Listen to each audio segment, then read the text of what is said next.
Terezinha não é uma mulher comum. Ela é bela e vive sonhando com um homem que a faça feliz e que a leve para o arco-íris em que faça o amor.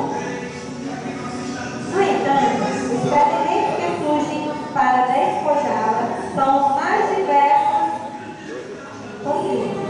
Certa vez, ela encontrava-se na sua enorme mansão na Barra da Beira-Rio, quando alguns jovens resolveram cortejá-la. Com as más línguas, seus pretendentes eram os mais engraçados do Delta do Parnaíba.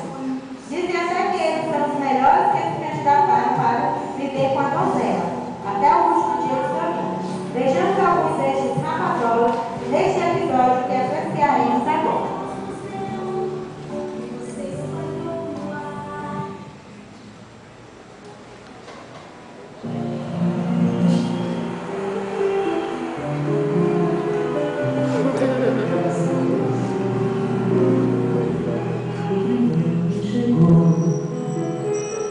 Como quem veio da floresta, trouxe um bicho de pelúcia, trouxe um broche de ametinhos, me contou suas viagens e as vantagens que ele tinha, me mostrou o seu relógio e me chamava de rainha, me encontrou tão desarmada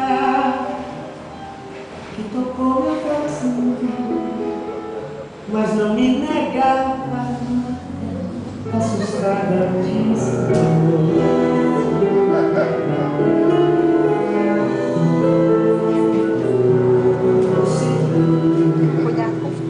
chegou, como quem chega, trouxe de aguardente tão amarga,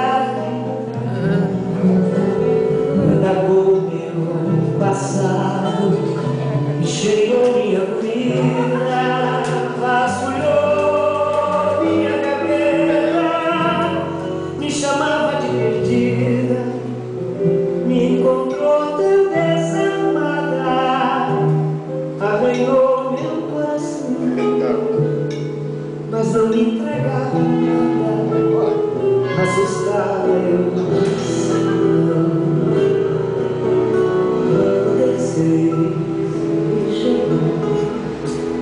como quem chega do mar,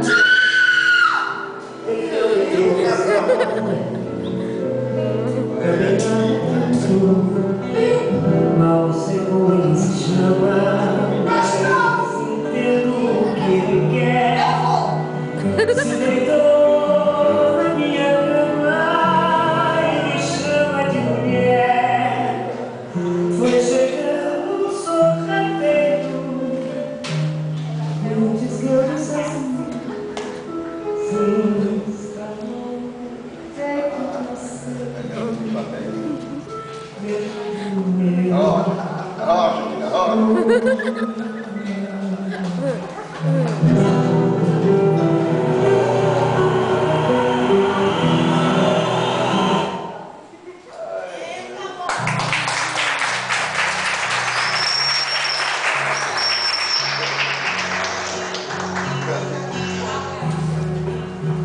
Eu tenho tanto pra me falar.